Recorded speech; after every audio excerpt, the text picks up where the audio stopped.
The winter of 1776 crept in like a slow death, coating the fields of New Jersey with ice and silence. The promise of liberty, once shouted from the steps of Independence Hall, now seemed like a fading echo, swallowed by the march of British boots and the crack of their muskets.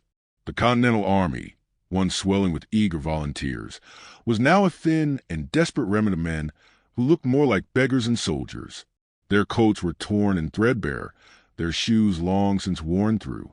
Many wrapped rags around their feet to keep the frost from biting into their skin. Hunger hollowed their cheeks, and the bitter wind seemed determined to finish what British bullets had not. George Washington rode among them daily, his face carved by exhaustion and resolve.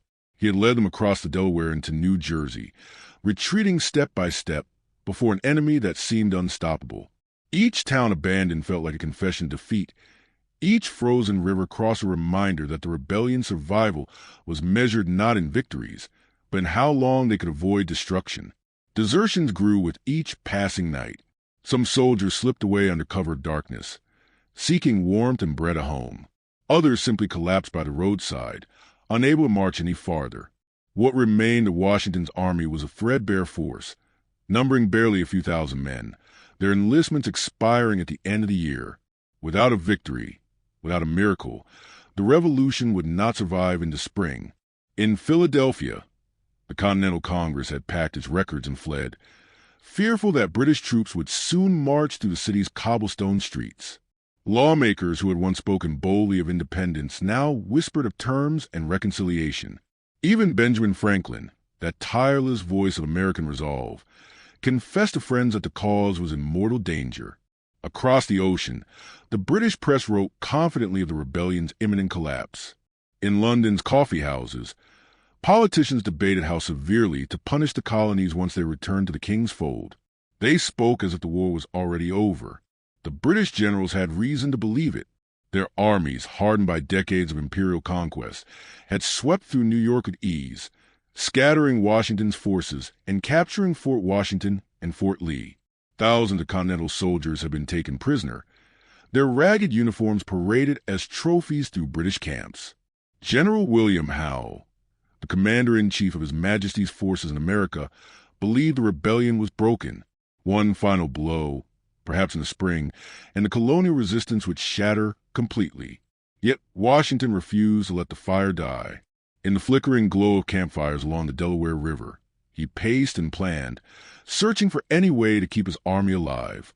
He knew that the Revolution was no longer a struggle over land or forts. It had become a test of endurance, a question of whether a fragile idea could outlast the greatest military power on earth. Even as men froze to death in their tents, he wrote letters urging the states to send reinforcements, pleading with Congress for supplies, and praying for the strength to hold the line a little longer.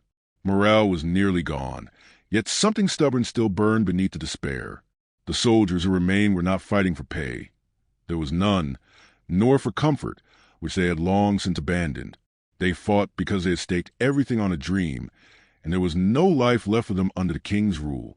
They fought because to stop now would mean every sacrifice, every brother buried, every farm burned, every wound endured, had been for nothing. The Revolution was teetering on the edge of oblivion, and the world believed it would soon fall. But in the frostbitten camps of New Jersey, amid hunger and hopelessness, the seeds of something unexpected were taking root. Washington was preparing to gamble everything on deception, improvisation, and nerve. He would use whatever he had, even illusions and empty threats, to keep the British guessing, to keep their advance at bay, and to buy the time his struggling nation so desperately needed. What came next would not be a story of overwhelming strength. It would be a story of survival by wit, a rebellion clinging to life not with steel and powder, but with cunning and resolve. And in that narrow space between ruin and resistance, the future of America still flickered. To understand the desperation of the American cause in those early years, one must first understand the scale of what they were up against. The British Empire in the 1770s was the most formidable military power on the planet, a juggernaut built on centuries of conquest, wealth, and discipline. Its armies were not the scattered militias and half-trained volunteers that made up the Continental ranks. They were professional soldiers, hardened by years of fighting in Europe, India, and across the far reaches of the empire. Their red coats were not just uniforms, but symbols of imperial might, and wherever they marched, they carried with them the weight of a nation that had mastered the art of war. British generals were a product of a system that rewarded precision and ruthlessness. Men like William Howe, Henry Clinton, and Charles Cornwallis had studied under the finest military minds in Europe. They commanded regiments drilled to move and fight like clockwork, their volleys timed seconds, their formations tested on battlefields from the Scottish Highlands to the plains of Bengal. They fought with confidence born of overwhelming superiority, and they viewed the colonial rebellion as little more than a provincial uprising that would soon collapse under proper pressure. Behind those regiments was the full machinery of British firepower. Cannons, thousands of them, rolled off ships and into the colonies, iron-throated monsters capable of leveling fortifications and tearing through lines of men with a single blast. Siege trains, immense convoys of heavy artillery and engineering equipment, followed every major British advance. Where the Continental Army might field a handful of mismatched guns scavenged from old forts or captured from the French decades earlier, the British brought batteries of 12 and 24-pounders, howitzers, mortars, and naval guns that could reduce wooden defenses to splinters within hours. They were not merely fighting battles. They were capable of reshaping landscapes. Nowhere was this imbalance more evident than on the seas. The Royal Navy, unrivaled in its reach and power, encircled the American coastline like an iron noose. Its ships of the line carried dozens of long guns and carronades, floating fortresses that could unleash broadsides with devastating effect. They could land troops where they pleased, supply armies deep inland, and cut off entire cities from trade and reinforcements. When British warships appeared on the horizon, towns that dared to resist found themselves staring down bombardments that could reduce them to ash before a single infantryman set foot on shore. For Washington and his commanders, this imbalance posed an existential problem. The fledgling Continental Army lacked not only the industrial base to forge heavy artillery, but also the skilled foundries, powder mills, and logistics networks needed to sustain them. Most of their cannons were old French or Spanish pieces salvaged from colonial forts, often mismatched in caliber and desperately short on ammunition. Moving them was a nightmare. There were no trained artillery trains, no experienced engineers, and few draft animals to pull the guns across rough terrain. In many cases, forts and redoubts were defended by a pitiful handful of small field pieces, their gunners relying more on luck than on training. The psychological weight of British artillery was crushing. Soldiers who had never faced a cannonade before described the sound as a living thing, a scream that grew in pitch before ending in a blast that shattered bodies and splintered walls. Entire militias broke and fled at the sight of siege batteries being rolled into position, knowing they had no means to answer them. Cities that resisted too long found themselves pounded into submission, their defenses crumbling under the relentless hammering of British guns. It was not just brute force that made British firepower terrifying, but its precision and coordination. Naval bombardments would soften coastal defenses before land artillery took over, pounding positions day and night until morale collapsed. Infantry would then advance behind the gun's thunder, exploiting every breach. It was a machine, cold, methodical, and seemingly unstoppable. For the revolutionaries, the inability to match this firepower created a fatal vulnerability. Every town, every fort, every stretch of defensive ground existed under the shadow of British cannon. One decisive siege could cripple the rebellion beyond recovery. Washington knew it, Congress knew it, and the British knew it too. And so, amid their shortages and setbacks, the Americans began to look for solutions that did not rely on strength they did not possess. They would have to fight with guile instead of guns, with illusions instead of iron. It was in that desperate search for alternatives that one of the most unlikely weapons of the war, a cannon that was not a cannon at all, would be born. George Washington had commanded men before, but never like this.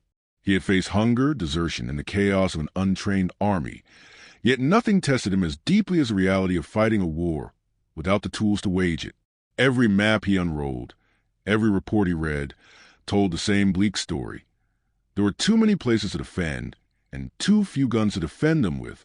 Rivers, ports, mountain passes, all were potential targets for British invasion, and each demanded cannon that simply did not exist. He had fortifications without artillery, soldiers without powder, and cities that could be flattened at the first sign of British siege trains. The revolution's survival depended on holding ground he had no means to hold. His dilemma was not merely tactical. It was existential. If he tried to defend every vital position, his army would be stretched thin, scattered into powerless garrisons that the British could crush one by one. If he abandoned those positions to preserve his forces, he risked handing the enemy a chain of victories that could demoralize the colonies and convince foreign powers that America was a lost cause. France, whose support Washington knew was essential, would never risk alliance with a rebellion that could not even defend its own soil. Yet if he stood and fought conventionally, artillery against artillery, fortress against fortress, the Continental Army would be annihilated before any foreign fleet ever crossed the Atlantic. Each decision weighed on him like lead. Philadelphia, the symbolic heart of the Revolution, could not fall without shattering public confidence. Yet the city was indefensible against a proper siege. New York, with its deep harbors and strategic position, was nearly impossible to hold, and yet losing it would give the British a perfect base from which to choke off the rebellion. Forts along the Hudson and Delaware guarded vital supply lines, but manning them stripped his main army of men it desperately needed. He walked a knife's edge between prudence and cowardice, between boldness and folly. Washington knew that the British preferred sieges over costly frontal assaults. With overwhelming artillery and engineering expertise, they could batter down walls and reduce defenses systematically. A single breach in a fort's wall could doom its garrison. A naval bombardment could make a port city uninhabitable in days. The Continental Army had no effective counter to this strategy. Its few cannons were scattered, mismatched, and poorly supplied. The powder mills in Pennsylvania and Massachusetts could barely produce enough ammunition for skirmishes, let alone the sustained firepower needed to repel a siege. Worse, transporting heavy guns over frozen roads and broken bridges was a logistical nightmare that consumed weeks the army did not have. The commander-in-chief found himself making impossible choices. At times, he deliberately left positions lightly defended, gambling that the British would overestimate their strength and move cautiously. At others, he abandoned strongholds entirely, pulling his men back to fight another day. Each retreat invited criticism from Congress and despair among the people. There were whispers that he lacked the will to fight, that perhaps the revolution needed a new leader. Washington bore those insults silently, because he understood something most did not. A single decisive defeat, one encirclement, one annihilated army, would end the rebellion forever. And yet, for all the despair, he refused to surrender to inevitability. If he could not win by matching the British gun for gun, he would find another way. He began to think not like a conventional general, but like a gambler playing with a rigged deck. He would exploit British overconfidence, their obsession with appearances, and siege doctrine. He would make them believe he had strength where he had none, that his defenses were bristling with artillery when they were little more than earthworks and empty embrasures. Victory, or even survival, would not come from brute force. It would come from illusion, from buying time through deception, from turning British caution into hesitation. In the dim candlelight of his headquarters, Washington often stared at the crude sketches of forts and gun positions, imagining ways to bluff his enemy. The thought was risky, almost desperate, but desperation had become his only ally. If he could force the British to pause, even for a few days, it might give Congress time to raise new troops, allow foreign envoys to finish their negotiations, or simply let his men rest and regroup. The war did not have to be won today. It only had to survive tomorrow. And if survival meant fighting with shadows and phantoms instead of cannon and powder, then so be it. The revolution's future depended on it. The idea did not come from the halls of Congress or the polished minds of Europe's military academies. It was born instead in the mud and desperation of an army that had nothing left to fight with but its wits. Among Washington's ranks were men who were not soldiers in the traditional sense. Carpenters, blacksmiths, surveyors, shipwrights, and artisans who had once built barns and fences, not fortresses and siege guns. Many of them had enlisted out of patriotism, others out of necessity, and some simply because their trades had dried up under the weight of war. But they shared one trait that no amount of British discipline could match. They knew how to improvise. These were the minds that first whispered the radical solution. If the Continental Army could not meet British firepower with real artillery, perhaps they could fight with the illusion of it. It was not a new concept. Throughout history, weaker forces had turned to trickery to offset their disadvantages, but applying on this scale against the world's most powerful military was audacious. Yet audacity was all they had left. Officers and engineers began sketching crude diagrams by candlelight. Logs shaped into cannon barrels, painted black with soot and tar, hoisted into position behind earthen walls. They would be hollow and harmless, but from a distance, from a vantage point of British scouts peering through spyglasses, they might look like the iron mouths of heavy guns. The plan was as much psychological as tactical. 18th century warfare was often a contest of perception before it was a clash of arms. Generals weighed risk carefully, and no commander wanted to commit men to an assault against what appeared to be a heavily fortified position. Siege doctrine dictated that before storming a fort or encampment, one had to gauge the strength of its artillery, the thickness of its walls, the depth of its defenses. Even the suggestion of a well-armed battery could force a commander to pause, reconnoiter, and bring up his own siege guns, a process that could take days or weeks. Time was the one commodity Washington needed most, and if deception could buy it, then deception would become a weapon. Washington listened carefully to these proposals. He was not a man prone to theatrics, and the notion of winning battles with wooden logs might have sounded absurd to anyone else. But he understood the psychology of war. He knew that the British, confident as they were, still respected the destructive power of heavy artillery. He also knew that they had little reason to suspect that the ragged rebel army before them was capable of such cunning. What they saw on a distant ridgeline or behind an earthen parapet would shape their decisions, and decisions, not cannonballs, often determine the course of campaigns. Soon, craftsmen and soldiers alike were put to work on the deception. Trees were felled, their trunks carved into convincing shapes, some even banded with scrap iron to mimic the reinforcing hoops of real guns. Others were mounted on rough-hewn carriages, complete with wheels scavenged from broken wagons. Paint made from charcoal and linseed oil gave the wood a dull metallic sheen. They were positioned in rows on fortifications and ridges, their muzzles pointing toward the horizon.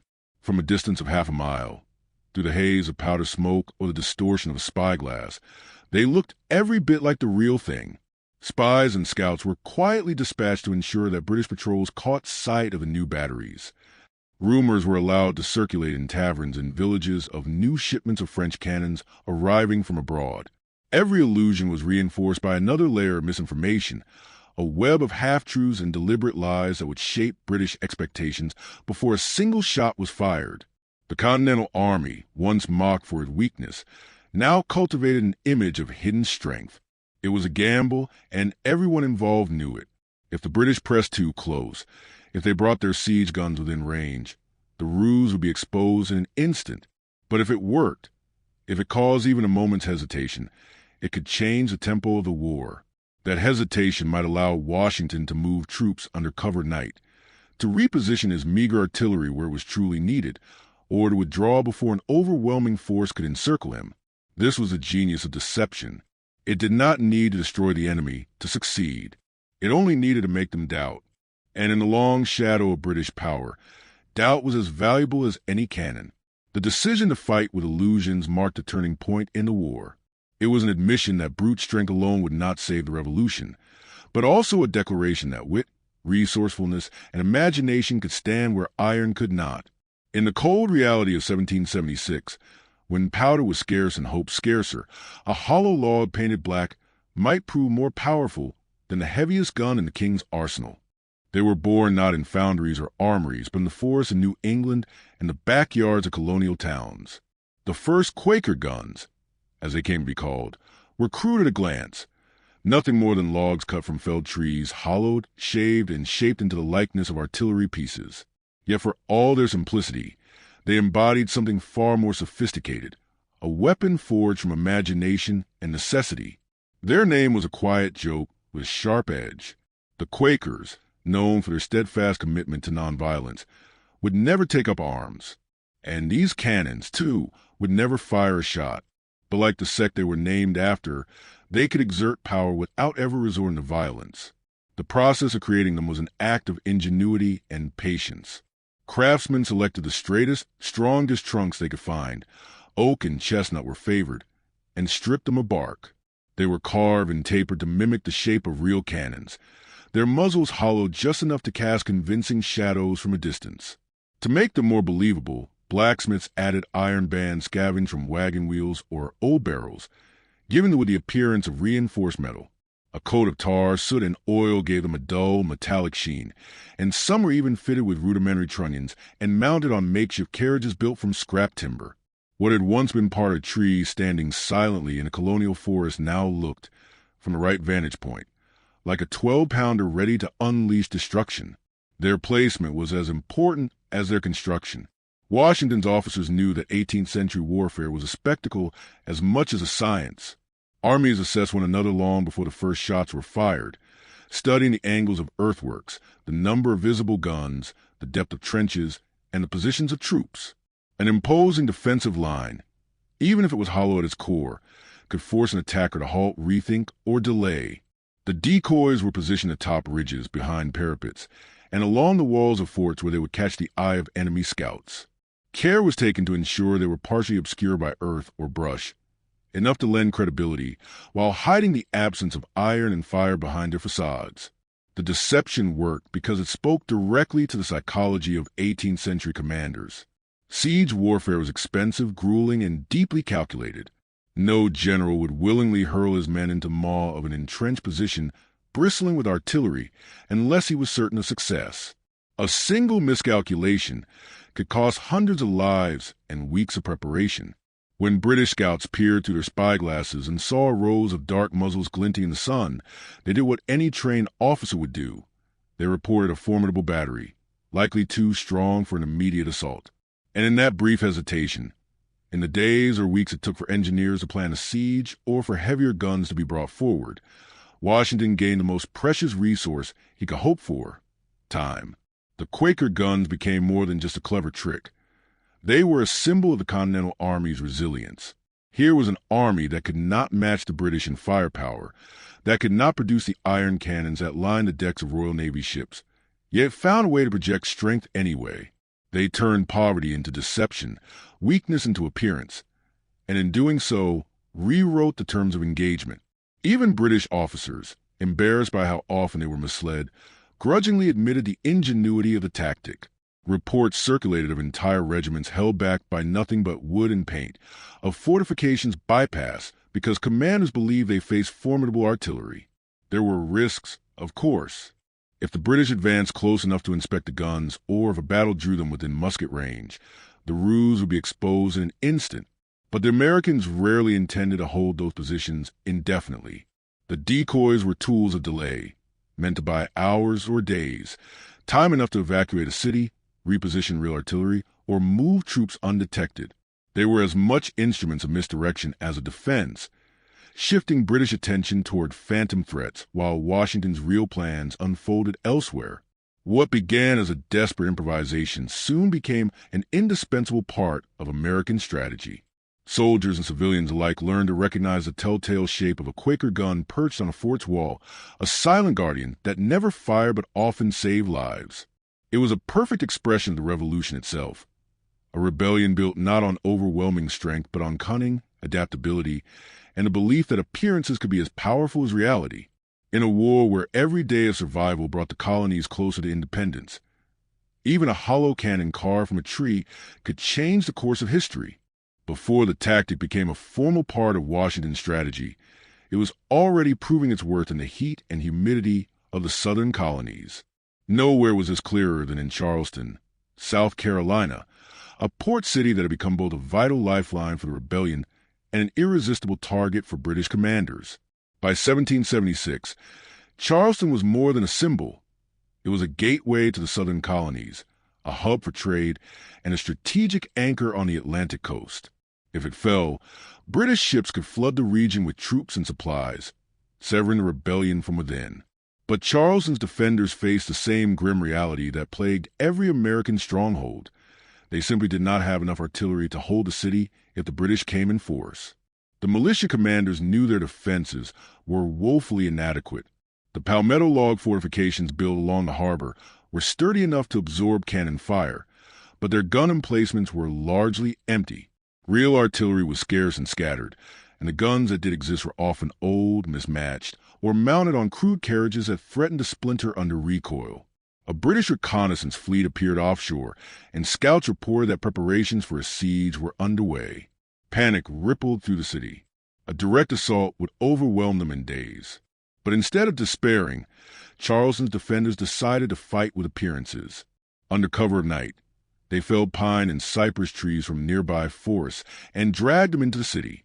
Blacksmiths and carpenters worked side by side, carving the trunks into the shape of long guns and painting them with layers of tar and ash to give them the dull, dark sheen of iron. Iron bands, hammered from scrap metal and wagon rims, were nailed around the barrels to imitate reinforcement rings. When dawn broke, the harbor walls seemed lined with formidable batteries. Their muzzles pointed menacingly toward the water. British lookouts, scanning the defenses from their ships, counted dozens of cannons where only a handful had existed days before. The ruse worked exactly as intended. British commanders, wary of charging headlong into what appeared to be a well-fortified position, halted their plans. They ordered more reconnaissance, sought additional siege guns, and debated whether Charleston was worth the cost of a frontal assault. Weeks passed as the British hesitated, and in that time, the defenders strengthened their real positions, repaired fortifications, and prepared for the possibility of an attack. Reinforcements arrived from nearby militias, and precious powder shipments made their way into the city under the cover of the British delay. By the time the enemy realized the extent of deception, the moment for a swift and decisive strike had passed. Word of the Charleston bluff spread quickly through the colonies, and it was not lost on George Washington. He studied the reports carefully and understood the deeper significance of what had happened there. The Charleston militia had not simply bought themselves time. They had weaponized perception itself. In 18th century warfare, where intelligence was often imperfect and commanders relied heavily on distant observation, the line between illusion and reality could blur with devastating effect. Washington saw that what had begun as a desperate improvisation could be refined into a deliberate strategy, one that might tilt the balance of power in his favor. It was a lesson he would not forget. He ordered his engineers and quartermasters to take note of the Charleston methods, the choice of wood, the painting techniques, the placement of the decoys, and to begin experimenting with similar tactics in the Northern theater. From that point onward, dummy artillery was no longer a local trick. It became a strategic tool. Forts under construction in New York, New Jersey, and Pennsylvania began incorporating Quaker guns into their designs. Scouts were trained to position them in ways that would maximize their believability, and misinformation campaigns were crafted to reinforce the illusion of overwhelming American firepower. Charleston's defenders had shown that in a war where every resource was stretched thin, creativity could substitute for strength. Their success was not measured in cannonballs fired or casualties inflicted, but in time, weeks of time that changed the calculus of an entire campaign. It was proof that in the struggle for independence, even the simplest deception could shift the momentum of war. The British had been stalled not by iron or gunpowder, but by pine and paint. And in that stall, the Revolution gained something far more valuable than any battlefield victory: the chance to fight another day. Washington now knew that the illusion of strength could be just as powerful as strength itself, and in the desperate years ahead, that lesson would save his army more than once.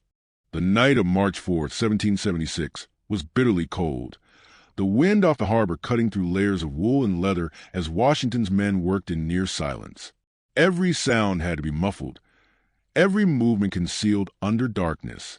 They had spent weeks preparing for this night, scavenging carts, wagons, and sledges to move supplies, and now, as the moon vanished behind thick clouds, they climbed the frozen slopes of Dorchester Heights, hauling not just their few precious real cannons, but also the strange new weapons that were not weapons at all. To any British eye that looked up at dawn, it would appear as though the American army had suddenly transformed itself into a formidable artillery force overnight. In reality, much of what they were hauling were carved logs, tarred and banded, shaped to mimic cannon mouths. Quaker guns that could fire nothing but fear. The position itself was everything. Dorchester Heights loomed above Boston, a perfect vantage point from which heavy guns could command the harbor and rake British positions below. Control of those slopes meant control of the city, But until that night, Washington had hesitated to occupy them. Without enough artillery, taking the heights would invite disaster. The British would see the weakness and simply storm position. Yet now, with a handful of real cannon dragged from Fort Ticonderoga and dozens of decoys ready to be placed alongside them, the plan was different. It was not about strength. It was about perception. If they could make the British believe the hill bristled with firepower, they might not attack at all. Working in darkness, the men erected fortifications with astonishing speed. They built earthworks, even placed the real guns where they would be most visible, and filled the gaps with the dummy cannon, angling them outward over the harbor and the city. By dawn, the transformation was complete. Where only empty hillsides had stood the day before, now rose fortified positions lined with artillery, a terrifying sight to any army contemplating an assault. Washington's gamble was complete. All that remained was to see whether the British would believe the illusion. They did. When British scouts emerged that morning and peered through their spyglasses, what they saw shook them. General William Howe himself rode to the waterfront to observe, and what stared back at him was a nightmare scenario. Dozens of cannon, or what appeared to be cannon, aimed directly at his fleet and the city. His engineers quickly calculated the consequences. A bombardment from those heights would devastate the harbor, destroy British ships, and make holding Boston untenable. To dislodge the Americans, Howe would have to launch a frontal assault against fortified positions uphill, a move that could cost thousands of lives.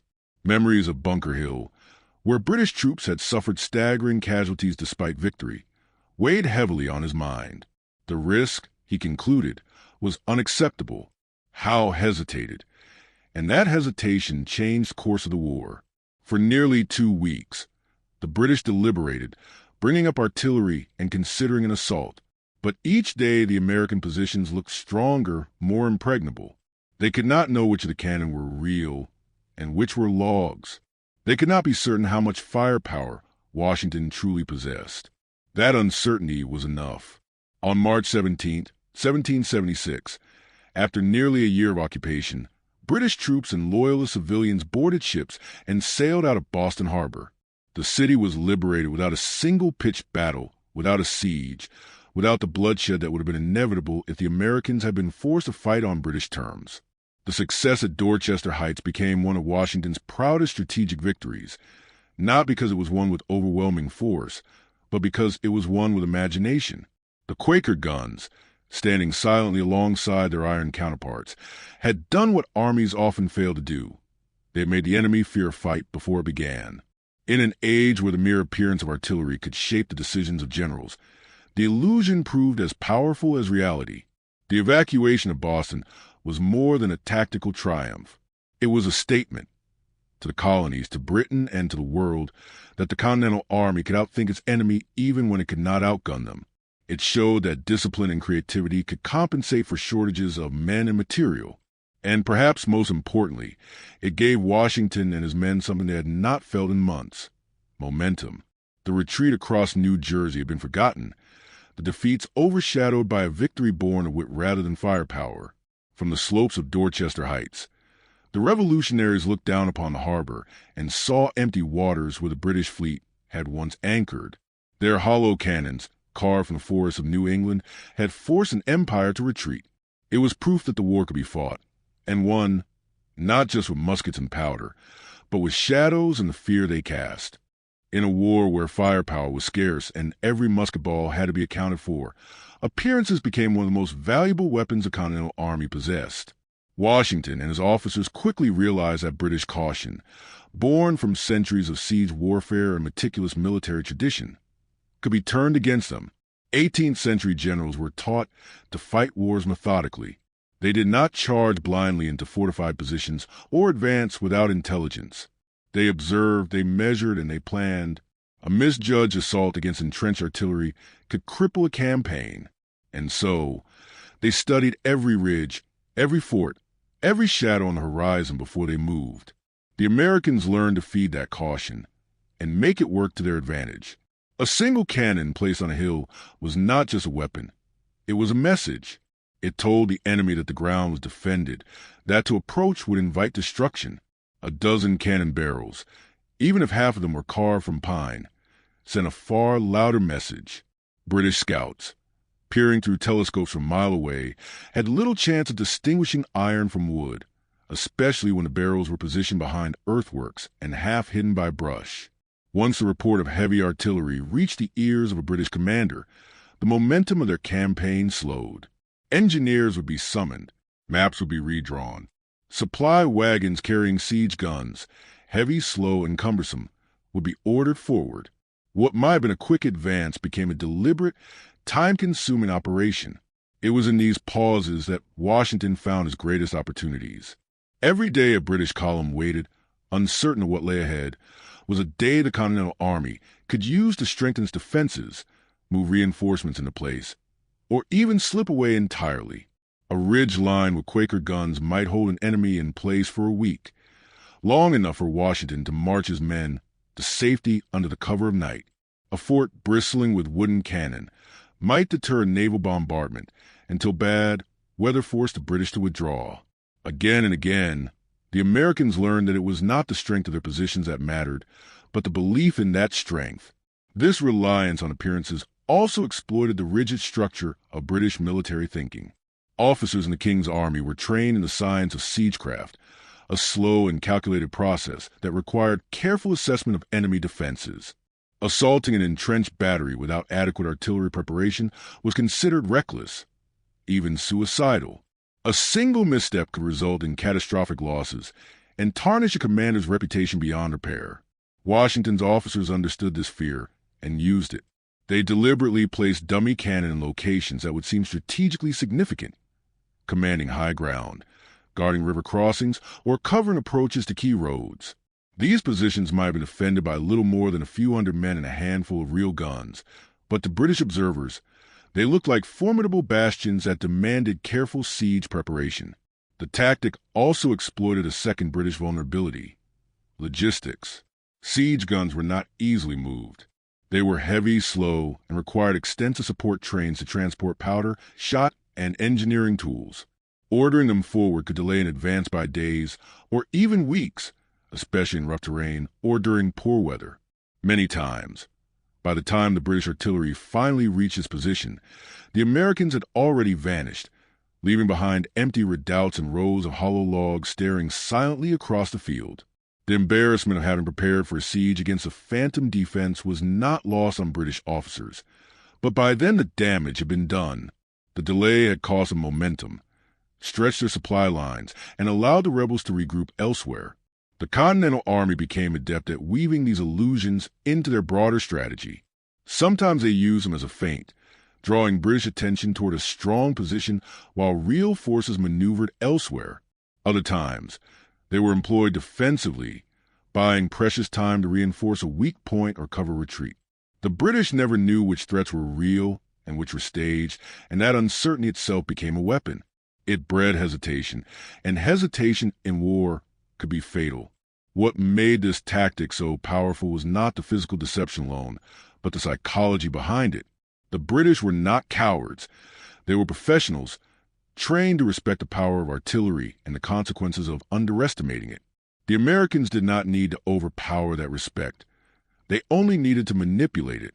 A few convincingly shaped logs and a clever deployment plan could make an army of farmers and volunteers look like a well-equipped professional force.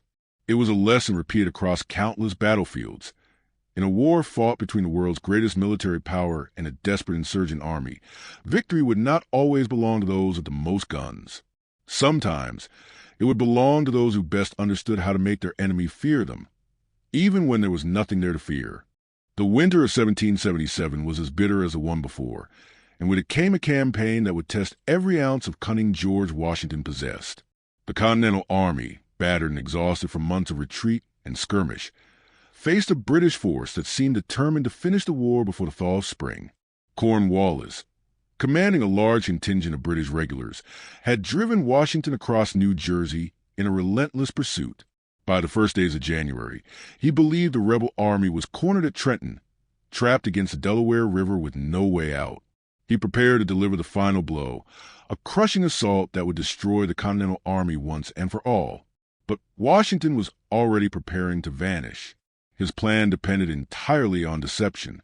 The British had come to believe that Washington's battered army was incapable of bold maneuvers, that they would dig in and fight a desperate defensive battle. Washington decided to use that expectation against them. As Cornwallis closed in, the Americans built large campfires and entrenched dummy positions just south of Trenton, complete with log cannons and hastily erected fortifications. At nightfall, patrols were sent out to skirmish lightly with the British pickets, reinforcing the illusion that the rebels intended to stand and fight. To any British scout watching from a distance, the scene was unmistakable. Washington's men were preparing for a siege. But behind the flickering glow of the campfires, the real plan was unfolding in silence. Under the cover of darkness, Washington ordered his troops to pack up and move. Wagons were muffled with cloth to silence their wheels, and soldiers were instructed to speak in whispers as they dismantled their positions. The men moved with practiced discipline, leaving behind empty tents, false gun emplacements, and campfires burning brightly to fool British lookouts. By midnight, the Continental Army was on the march, slipping away from the trap Cornwallis thought he had set. The route Washington chose was bold and dangerous. Instead of retreating towards safety, he led his men on a wide, frozen march through the night, circling around the British left flank. The goal was Princeton, a garrison town lightly defended but strategically vital. If he could capture it, Washington would not only deal a sharp blow to British control in New Jersey, but also prove that the Continental Army remained capable of offensive action. It was a gamble, the kind of audacious maneuver that could end the war in disaster if discovered, but the deception at Trenton bought him the precious hours he needed. At dawn on January 3rd, 1777, British forces near Princeton awoke to the sound of musket fire. Washington's army, appearing where they were least expected, crashed into their rear guard with ferocity. The element of surprise was total. The British, scattered and disorganized, struggled to mount a defense. In a dramatic moment, Washington himself rode to the front lines, rallying his men under fire and leading them in a charge that broke the enemy's formation. Within hours, the town was in American hands. The British losses were heavy, and their retreat from Princeton marked one of the most humiliating setbacks of the campaign. The victory was not just a battlefield triumph. It was a triumph of deception. Cornwallis, upon learning that Washington had slipped away, was furious. The false encampment, the dummy artillery, the campfires burning through the night, all of it had fooled his scouts and delayed his response long enough for Washington to execute his flanking maneuver. By the time the British realized what had happened, it was too late. The Continental Army, once thought to be on the brink of destruction, had not only escaped but also struck a decisive blow. The effects of Princeton rippled far beyond the battlefield. Morale among Washington's troops soared. Men who had been ready to abandon the cause just weeks earlier now marched with renewed confidence. The victory silenced critics in Congress who had begun to question Washington's leadership and convinced foreign observers, especially in France, that the rebellion was far from over. The British, for their part, were forced to reevaluate their opponent. Washington's army might lack numbers and resources, but it possessed something far more dangerous: unpredictability. The bluff at Princeton demonstrated the full power of illusion in warfare. A few empty tents, some wooden cannon, and a line of glowing campfires had shifted the balance of an entire campaign. Washington had turned British assumptions against them, transforming weakness into advantage and desperation into opportunity. The message was clear. As long as the Continental Army could deceive and outthink its enemy, it could endure. And endurance, more than any single victory, was the key to winning a war that had only just begun. The months following Princeton marked a turning point in how Washington's army waged war. Deception, once a desperate improvisation born of necessity, now evolved into a deliberate strategic doctrine. The Americans realized that they did not need to outfight the British on every field. They simply needed to outthink them. If the enemy could be made to doubt their intelligence, to question the accuracy of every report and hesitate before each advance, then the revolution could survive even against overwhelming odds. And so the Continental Army set about turning deception into a routine part of its operations, scattering illusions across the landscape like seeds meant to sprout hesitation in the enemy's mind. River crossings became some of the most frequent stages for this new game of appearances. Bridges and fords were obvious targets for British maneuvers, and Washington's officers knew the enemy would probe these points repeatedly. Instead of trying to fend every crossing with limited manpower, they constructed false batteries along several of them. Logs were carved into the shapes of artillery pieces and painted black, their muzzles aimed menacingly across the water. Brush was piled around positions to mimic camouflage, and earthen berms were raised to suggest extensive engineering work. Scouts sent to reconnoiter these sites reported back with alarming descriptions of heavily fortified banks bristling with cannon, when in reality, not a single functional gun was present. Forts and redoubts followed the same pattern. On hilltops and ridgelines that offered commanding views of the countryside, the Americans positioned rows of Quaker guns alongside empty powder kegs and stack barrels that appeared to hold munitions. They left behind fake supply depots and decoy encampments, sometimes even stationing a small group of soldiers to march in patterns and create the illusion of a much larger force. British patrols peering from a distance often counted phantom regiments and artillery trains where only a few dozen men and a handful of logs stood.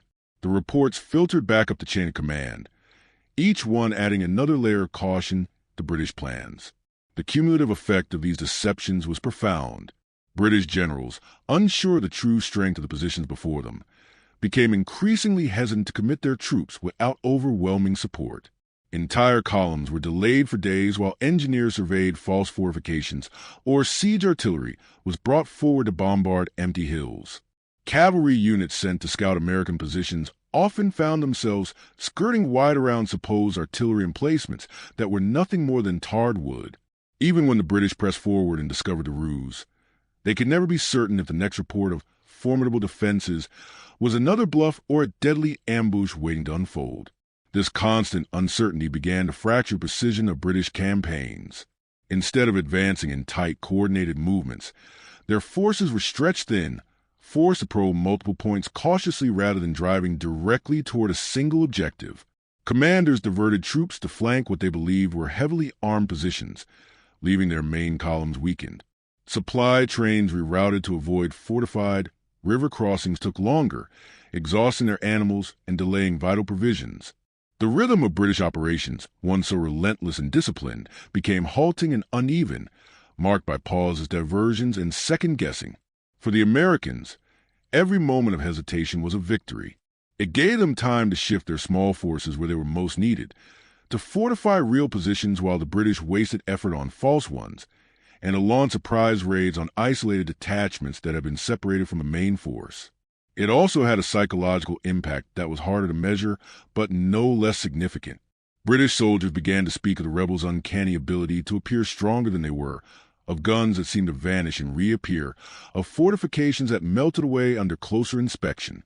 Fear of the unknown crept into their ranks. Every hill became suspect, every tree lane a possible ambush. Washington understood that this confusion was as valuable as any battlefield victory. The Continental Army could not hope to destroy the British through brute force, but could erode their momentum, sap their confidence, and stretch their campaigns into long, frustrating stalemates. Every delayed advance, every misdirected march, brought the colonies closer to the one thing they needed most: time. Time for new recruits to join, time for supplies to arrive, time for France to decide that this fragile rebellion was worth supporting. In a war where one side held overwhelming material power and the other fought for survival, victory did not always belong to the side with the most guns or men. Sometimes it belonged to the side that could make its enemy question everything they thought they knew. And in that respect, the hollow logs and painted wood of the Continental Army's decoys were as potent as any weapon on the field. They were reminders that wars are won not only by strength, but by imagination, and that confusion, once planted, can grow into something far more dangerous than cannon fire. By 1777, deception had become something more than a battlefield trick. It was now part of the Continental Army's identity, a quiet, invisible weapon that reshaped the war from within. What had begun as a desperate ploy born of scarcity grew into a powerful force that changed how soldiers thought, how commanders planned, and how both sides perceived one another. It was no longer just a way to delay British advances or cover retreats. It was a weapon that struck at the minds of men before a single shot was fired. And in a war where morale was often as decisive as musket fire, that mattered more than anyone could have imagined. For the ragged soldiers of the Continental Army, stories of their own ingenuity became a source of strength. Around campfires in the dead of winter, men told and retold tales of how hollow logs and campfires had fooled British generals, how the most powerful military machine in the world had hesitated before what was little more than painted wood. They laughed at how British troops had marched miles out of their way to avoid non-existent batteries, or brought up massive siege guns to reduce forts that were never truly defended. These stories became legends almost overnight, proof that they were not merely fighting with muskets and cannons. They were fighting with their minds, and that realization changed everything. Confidence, which had been fragile after the defeats in New York and the long retreats across New Jersey, began to solidify. Soldiers who once felt powerless now understood that their resourcefulness could level the playing field. They had watched British soldiers recoil from phantom artillery, and commanders second-guess their every move. The knowledge that they could manipulate their enemies' decisions filled them with a new sense of purpose. They might lack uniforms and bayonets. They might sleep in the snow without shoes or blankets, but they had something the British did not: adaptability. In a war of empires and colonies, that adaptability was starting to matter more than numbers. The psychological edge did not belong solely to the Americans. It cut into British thinking as well, and in ways that were far more corrosive. Once, British commanders had moved with near mechanical precision, confident in their superiority and dismissive of their enemies' abilities. But as deception became more frequent and more sophisticated, that confidence began to crack. Reports from scouts were now treated with suspicion. Commanders debated endlessly whether the cannon they saw on the ridgeline were real or false, whether the encampment on the horizon was a main force or an empty bluff. Every decision seemed to carry the risk of humiliation. Attack too soon, and they risked walking into a trap. Wait too long, and they risked letting the enemy slip away. This uncertainty sowed caution, and caution slowed campaigns. It forced British generals to rethink tactics that had served them well across Europe and the Empire. Where once they had advanced boldly, they now advanced methodically, fearful of unseen threats. Where once they had trusted their scouts implicitly, they now demanded corroboration and multiple surveys before acting. Each delay, each overcautious maneuver, was a small victory for Washington, proof that his army, though weaker in every material measure, was now dictating the pace of the war. The morale effect rippled far beyond the battlefield. In taverns and town squares across the colonies, news of how the Americans had outwitted the British spread like wildfire. Pamphlets and newspapers recounted the tale of Dorchester Heights, where fake cannon had forced the British evacuation, and Princeton, where a phantom encampment had fooled an entire army. These stories were more than just propaganda. They were proof that independence was possible. If the colonists could trick the greatest empire on earth into retreating, perhaps they could defeat it outright. Hope, once scarce, began to flourish again. Even in London, the tone of conversation shifted. Critics in Parliament questioned how Britain's vaunted armies could be stalled by farmers and carpenters. Reports from the colonies were filled with frustration. Complaints about deceptive tactics, unpredictable maneuvers, and an enemy that refused to fight by the traditional rules. The British had expected a rebellion that would break quickly under pressure. Instead, they found themselves facing an adversary that was rewriting the very nature of the conflict. For Washington, the psychological shift was priceless. He understood that wars were not won by weapons alone. They were won by belief in one's own cause and doubt in enemies. Deception fed both of those forces. It taught his soldiers that they were clever and capable, and it taught the British that they could no longer trust what they saw. The balance of power in the Revolutionary War had not yet tipped, but it was no longer as one-sided as it had been. The Americans had discovered a weapon that weighed nothing, cost nothing, and yet changed everything: the power to make their enemy hesitate. And in that hesitation, the seeds of victory were beginning to take root. The British Army had always prided itself on the thoroughness of its intelligence. It was an empire built on information, on maps drawn from careful surveys, on scouts trained to read the ground, on spies paid to slip into enemy camps and bring back secrets. But as the war dragged on, their intelligence efforts in America encountered a new and deeply frustrating problem. What they saw was no longer what was there. Every battery might be real, or it might be a bluff. Every plume of smoke might signal a cannon discharge, or it might be a carefully staged illusion. The Americans had turned deception into a science, and the more the British tried to pierce the fog of misinformation, the thicker it seemed to become. By 1777, British commanders had begun to realize that many of the artillery positions they had been preparing to assault were nothing more than hollow logs. Their first reaction was to tighten their intelligence network. Scouts were ordered to approach closer to enemy fortifications, risking musket fire to get a better look. Small skirmishing parties were sent to probe American lines and force a response. Spies were dispatched into rebel-held territory with orders to count guns, measure fortifications, and gather first-hand accounts. But the Americans were ready for this too. They learned quickly how to manipulate these reconnaissance efforts, feeding just enough truth to make their deceptions believable and just enough falsehood to keep their enemies guessing. One of their most effective adaptations was a strategic blending of real and fake artillery. Atop a ridge, they might place 2 genuine cannon flanked by 4 Quaker guns. A British observer would see 6 barrels and assume the entire line was dangerous. If a probing force advanced and drew fire from the real guns, their suspicions would only deepen, never realizing that 2/3 of what they had reported was nothing more than painted wood. At other times, Washington's engineers would conceal their artillery entirely, hiding real batteries behind brush or earthen embankments, while placing obvious decoys in more visible positions. This tactic played directly into British expectations. The guns they saw were not the ones that posed the greatest threat, and the ones they feared most might never fire a shot. The Americans even went so far as to manipulate the sensory cues the British relied on. Powder smoke was one of the most telling signs of a battery's activity. So Continental soldiers learned to mimic it. They would burn damp brushwood or gunpowder-soaked rags in key positions to produce thick clouds of smoke, convincing distant observers that heavy guns were firing or being readied. In some cases, drums were beaten and horns blown to simulate the presence of larger forces preparing for battle. British scouts reported not only seeing batteries that did not exist, but hearing the echoes of non-existent artillery duels carried across the wind. All of this contributed to a growing uncertainty that became a weapon in its own right.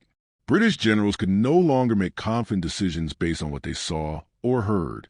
Every piece of intelligence required corroboration, every observation a second opinion. Even when they captured prisoners or interrogated defectors, they struggled to separate fact from deliberate misinformation. American officers sometimes leaked details of new artillery shipments or reinforced positions to captured spies, knowing that the British would act on the false intelligence. The result was a strategic paralysis that slowed their movements and stretched their resources thin. This counterintelligence war was as much about time as it was about deception. Every day the British spent probing false positions or preparing for sieges that would never occur was a day the Continental Army could use to train, recruit, and reposition. It also created an environment of constant doubt that eroded British confidence. Officers began to question their scouts. Scouts questioned their orders, and even the rank and file grew uneasy about the unpredictability of their enemy. The Americans, once dismissed as an untrained rabble, now seemed to possess a sophisticated intelligence apparatus that kept the empire perpetually on the back foot. For Washington, the brilliance of the strategy lay in its simplicity. He knew he could never match the British in conventional firepower or field intelligence. But he did not need to. If he could make the enemy doubt their information, hesitate in their plans, and second-guess their movements, he could level the field. Uncertainty was a great equalizer, a force that could make a smaller, weaker army seem far larger and more dangerous than it truly was. By the time British officers understood that they were fighting not just a military campaign, but an elaborate game of misdirection, the damage was already done. They were no longer reacting to what was real, but to what they feared might be real. And in war, that fear was often more powerful than any cannon. Time, more than any musket, cannon, or fortification, became the true weapon of the American Revolution. Every deception, every bluff, every phantom battery that delayed a British assault was more than a clever trick. It was a calculated investment in survival. Washington understood from the earliest days of the war that the Continental Army could not defeat Britain in a rapid, decisive campaign. The Empire's strength was too great, its armies too professional, its navy too overwhelming. A swift victory was impossible. The only path to success lay in endurance, in stretching a conflict out long enough for political alliances to form, for colonial industry to mature, and for an army of farmers and merchants to become a force capable of meeting Britain on the battlefield. And deception was the key to buying that time. Each false gun emplacement that halted an advance, each dummy fortification that forced British engineers to waste weeks preparing for an assault that would never come, was a small but significant victory. Those delays allowed Washington to keep his army intact when circumstances might otherwise have destroyed it. They gave him days to move supplies safely through vulnerable territory, weeks to fortify key positions, months to train raw recruits into disciplined soldiers. Without that breathing space, the Continental Army would have collapsed under the relentless pressure of British campaigns. With it, the rebellion continued to breathe, battered but still alive. Training was one of the most critical uses of this borrowed time. The men who filled Washington's ranks were not professional soldiers. Many were farmers who had never held a musket before enlisting. Others were craftsmen or laborers whose only military experience came from local militias. Their courage was undeniable, but courage alone could not stand against British discipline and firepower. It took time, long months of drilling, and drilling again, to transform them into an army capable of standing in line under cannon fire and holding its ground. Every delay bought by a Quaker gun was another day that Baron von Steuben could teach them how to march, maneuver, and fight like professionals. Time also allowed the Revolution's fragile logistics to function. The colonies had no established system of supply, no central armory, and few powder mills. The simple act of moving food, ammunition, and uniforms from one place to another was a logistical nightmare that could only be managed with careful planning. And planning required time. When a British column stopped for a week to verify artillery positions that did not exist, wagons creaked along muddy roads bringing flour and powder to the front. When an enemy fleet delayed a landing because of supposed shore batteries, blacksmiths had more days to repair broken weapons. Without those stolen hours and days, the Continental Army might have starved or disintegrated from lack of supplies. Most importantly, deception bought the Revolution time on the world stage. Washington and his allies in Congress knew that the rebellion's ultimate survival depended on foreign support. France, humiliated by its defeat in the 7 Years' War, was eager for revenge against Britain, but cautious about backing a cause that seemed doomed. The Americans had to prove that they could endure, that they could fight, and hold their ground long enough to make French intervention worth the risk. Every month the Continental Army remained intact. Every campaign it survived strengthened the case for an alliance. By 1778, that patience paid off. The French, persuaded by American resilience and emboldened by British setbacks, formally entered the war. Their navy shattered Britain's command of the seas. Their troops joined American forces in the field. An entire strategic balance shifted. It is difficult to overstate how crucial those extra months and years were. Without the time won by deception, the Revolution might well have burned itself out before France ever joined the fight. The British would have crushed Washington's army in a series of decisive battles, seized key cities, and forced the colonies into submission. Instead, they found themselves mired in a conflict that dragged on far longer than they had anticipated, sapping their resources and stretching their empire thin. By the time they realized that they were not merely fighting rebels, but a growing international coalition, it was too late to reverse the tide. Washington never doubted that time was his greatest ally. He said as much in letters to Congress and to his generals, often reminding them that the war was not a sprint, but a test of endurance. Deception, the humble art of making the enemy hesitate, was the means by which he stretched every hour and every season to his advantage. And in the end, it was this relentless stretching of time, not overwhelming force, that won the Revolution. For in war, battles may decide the day, but time decides the outcome. And Washington, through patience and cunning, ensured that time was always on his side. By the time the Treaty of Paris was signed in 1783, the Revolutionary War had transformed from a colonial uprising into one of the most studied conflicts in military history. And among its many lessons, the importance of alliances, the value of logistics, the power of perseverance. One of the most surprising was born not from battlefield triumph or a brilliant maneuver, but from a log carved to look like a cannon. The Quaker gun, once a desperate improvisation born of scarcity, had become a symbol of American ingenuity and strategic evolution. It was proof that victory did not always belong to the side with the most firepower. Sometimes, it belonged to the side that could make the enemy believe they had it. The British, for all their professional discipline and superior resources, had been repeatedly stalled, misdirected, and humiliated by weapons that were never meant to fire. Their best generals, men who had crushed rebellions and conquered empires, were forced to pause and deliberate before wooden barrels painted black. They had learned, often the hard way, that deception could inflict more damage on a campaign than a volley of cannonballs. Reports from the war made their way into military academies across Europe, where officers dissected how American commanders had used false artillery to shape enemy decisions. What was once dismissed as a crude colonial trick became a case study in psychological warfare. The idea that deception could be as valuable as force was not new, of course. Ancient generals from Sun Tzu to Hannibal had preached the value of misleading the enemy, but the American Revolution provided a modern, tangible example that resonated with future generations of soldiers and statesmen. Napoleonic commanders studied Washington's tactics carefully, and Napoleon himself often used similar methods during his campaigns, constructing fake batteries to pin enemy forces in place while he maneuvered elsewhere. During the Crimean War, both British and Russian engineers built false fortifications to misdirect artillery fire. And by the time of the American Civil War, the Quaker gun had become a standard tool of deception, deployed not as a desperate measure but as a deliberate strategy. One of the most famous examples occurred during the Peninsula Campaign of 1862, when Confederate forces defending Richmond were desperately outnumbered by General George McClellan's Union Army.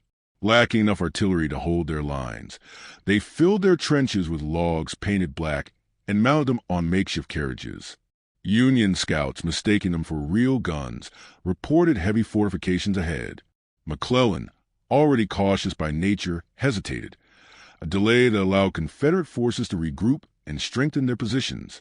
The trick was so effective that Union troops began referring to the decoys as Quaker guns, reviving the name from their revolutionary past. The legacy of those wooden cannons extended beyond tactics and into the very philosophy of war. Before the Revolution, many European officers regarded deception as dishonorable, a violation of the gentlemanly code that supposedly governed warfare. Battles were meant to be decided by courage, discipline, and brute force. But the American example shattered that notion. Deception was not cowardice. It was intelligence. It was resourcefulness. It was a tool that could level the playing field between a farmer's militia and the world's mightiest army. And in a world where wars increasingly depended on logistics, timing, and perception, it became clear that appearances could be as decisive as weapons themselves. Even beyond the battlefield, the Quaker gun became a metaphor for American resilience. It symbolized the ability to do much with little, to improvise in the face of overwhelming odds, and to turn weakness into strength. Politicians, writers, and military theorists invoked it as a reminder that power often resides in perception as much as in reality. And for Washington's soldiers, many of whom had carved those wooden barrels with their own hands, the memory of watching British armies hesitate before their creations was a source of enduring pride. By the end of the 18th century, no serious military thinker dismissed deception as secondary or dishonorable. It was recognized as a core principle of strategy, one that would shape campaigns for centuries to come. The legacy of the Quaker gun lived on not just in the manuals of armies, but in the very mindset of modern warfare. It taught commanders that victory does not always require overwhelming strength, only the illusion of it. And it proved, once and for all, that even the humblest piece of wood, shaped by necessity and wielded with imagination, could change the course of history. When the last shots of the Revolutionary War faded and the Treaty of Paris was signed, the world was left to reckon with a startling truth. The colonies had done the unthinkable. They had not just resisted the might of the British Empire, they had defeated it. But their victory was not born of overwhelming force, nor was it the result of superior weapons, vast armies, or boundless resources. In fact, by every conventional measure, The Americans should have lost. They were outnumbered, outgunned, and often outmaneuvered. Their soldiers were hungry, their supplies scarce, their ranks thin, and yet they endured because they had learned a lesson that would echo far beyond their war. That in the struggle between strength and ingenuity, it is often ingenuity that prevails. Nowhere was this lesson clearer than in the simple, unassuming wooden cannons that dotted America's battlefields. They never fired a shot. They could not breach walls or sink ships. They were at their core empty logs painted black and placed on earthen ramparts. And yet those lifeless shapes shaped the course of the war. They forced seasoned British generals, men who had conquered continents, to pause, to question, to doubt. They turned caution into paralysis and hesitation into opportunity. Each moment the British spent deciding whether a battery was real or a bluff was a moment Washington could use to retreat, to reinforce, or to strike. In a war of attrition where time was the most precious currency, those moments were worth more than gold. The genius of the American effort lay in its understanding of human nature. Washington and his commanders recognized that war was not just a contest of weapons, but of minds. They saw that fear and uncertainty could cripple an army just as effectively as musket fire. They knew that an enemy's hesitation could achieve what their own weapons could not. And so they built a strategy not on brute force, but on manipulation, shaping British perceptions, planting seeds of doubt, and forcing their adversaries to fight a war of shadows as much as a war of steel. This approach did more than win battles. It changed how Americans saw themselves. The same people who had once been dismissed as farmers and shopkeepers came to believe in their own capacity to outthink the greatest empire on earth. The revolution became more than a military struggle. It became a demonstration of the power of creativity, resilience, and adaptation. It showed that weakness could be weaponized, that scarcity could be turned into strategy, and that even the most insurmountable obstacle could be overcome with cleverness and resolve. The British never fully recovered from the psychological blow. They learned to fear the unknown, to question the certainty of their intelligence, to doubt the simplicity of what they saw. That doubt seeped into their planning, their movements, their decisions. It slowed their campaigns, stretched their supply lines, and drained their confidence. By the time France entered the war and shifted the balance of power decisively, the British were already fighting a conflict that no longer followed the rules they had mastered.